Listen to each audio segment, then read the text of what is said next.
কার্যক্রম নিষিদ্ধ আওয়ামী লীগের সাধারণ সম্পাদক ও সাবেক সড়ক পরিবহন ও সেতুমন্ত্রী ওবায়দুল কাদেরের শারীরিক অবস্থা বর্তমানে চরম সংকটাপন্ন।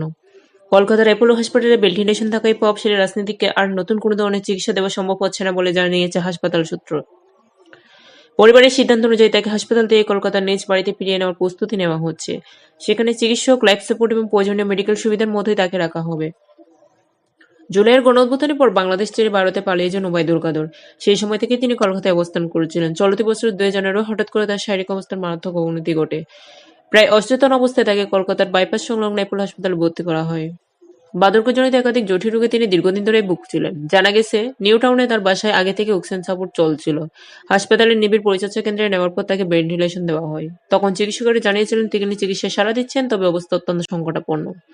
বর্তমানে হাসপাতাল কর্তৃপক্ষ জানিয়েছে তার অবস্থা আর তেমন উন্নতি হয়নি। এই পরিস্থিতিতে পরিবারের পক্ষ থেকে সিদ্ধান্ত নেওয়া হয়েছে হাসপাতাল থেকে তাকে বাড়িতে ফিরিয়ে নেওয়া হবে এবং সেখানে লাইফ সাপোর্টের মাধ্যমে চিকিৎসা জোনে দেওয়া এক সাক্ষাৎকারে ওবায়দুল কাদের নিজেই জানান তিনি এখনো কার্যক্রম নিষিদ্ধ আওয়ামী লীগের সাধারণ সম্পাদক এবং সেই সময় তিনি কলকাতায় অবস্থান করেছিলেন। তিনি বলেন, জুলাই গণঅভ্যুত্থানে আওয়ামী লীগের পতনের পর প্রায় 3 মাস তিনি বাসা বদল করে আত্মগোপনে ছিলেন। পরে 2024 সালের নভেম্বরে তিনি দেশ ত্যাগ করে ভারতে চলে যান। জুলাইয়ের গণঅভ্যুত্থান ও আওয়ামী লীগ সরকারের দমন পীড়নের বিষয়ে ক্ষমা চাওয়া প্রশ্নে তিনি তখন বলেছিলেন, যখন দেশে ফিরে রাজনৈতিক কর্মকাণ্ড শুরু করব, তখন ক্ষমা চাওয়া, ভুল স্বীকার বা অনুশোচনার বিষয় আসবে। 2016 সালের অক্টোবর থেকে ওবায়দুল কাদের আওয়ামী লীগের সাধারণ সম্পাদক হিসেবে দায়িত্ব পালন করে আসছিলেন। 2011 সালের ডিসেম্বর থেকে 2024 সালের অগস্ট তিনি সড়ক পরিবহন ও সেতু মন্ত্রী ছিলেন। নোয়াখালী 5 আসন থেকে টানা 4 বার সংসদ সদস্য নির্বাচিত হন তিনি। আওয়ামী লীগের ভিতরে তিনি ছিলেন অত্যন্ত প্রভাবশালী এবং সিদ্ধান্ত গ্রহণে গুরুত্বপূর্ণ এক চরিত্র। সমালোচকদের মতে ওবায়দুল কাদের দীর্ঘ সময় ধরে শেখ হাসিনার সরকারের সবচেয়ে বিশ্বস্ত মুখপাত্র হিসেবে কাজ করেছেন। সরকারের যেকোনো কঠোর সিদ্ধান্ত, বিতর্কিত অভিযান বা রাজনৈতিক দমন পীড়নের পক্ষে তিনি নিয়মিত মিডিয়ায় দাঁড়িয়ে সবাই ছাপায় গাইতেন। অনেকের চোখে তিনি ছিলেন একজন নেতা যিনি নেতৃত্বের সিদ্ধান্তের যৌক্তিকতা বিশ্লেষণ না করে কেবল ক্ষমতাসীনদের বক্তব্য প্রচার করতেন।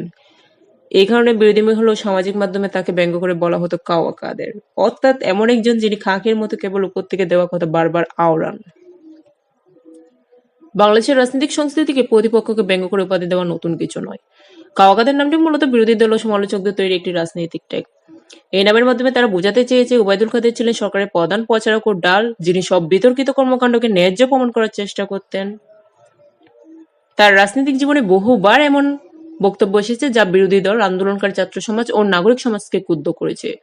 অনেক সময় তিনি আন্দোলন, বিক্ষোভ ও সমালোচককে অপরাজনীতি, ষড়যন্ত্র বা দেশবিরোধী কর্মকাণ্ড বলে অভিহিত করেছেন। এই কঠোর ভাষা ও একপাক্ষিক অবস্থানের কারণে সমালোচকরা তাকে কাওয়া কাদের নামে অভিহিত করে ডাকতে শুরু করে। একসময় যিনি ছিলেন ক্ষমতার কেন্দ্রবিন্দুতে, সরকারের অন্যতম মুখপাত্র, আজ তিনি দেশ ছাড়া গুরুতর অসুস্থ এবং রাজনৈতিকভাবে একেবারে কোণঠাসা। তার শারীরিক অবস্থা যেমন সংকটাপন্ন, তেমনি রাজনৈতিকভাবে তিনি আজ ইতিহাসের এক বিতর্কিত অধ্যায় হয়ে দাঁড়িয়েছেন। ওবায়দুল কাদের অসুস্থতা শুধুই একজন ব্যক্তির শারীরিক দুর্বলতার গল্প নয়, এটি বাংলাদেশের সাম্প্রতিক রাজনৈতিক উত্থান পতন, ক্ষমতা পরিবর্তন এবং ইতিহাসের নির্মম বাস্তবতার প্রতিচ্ছবি।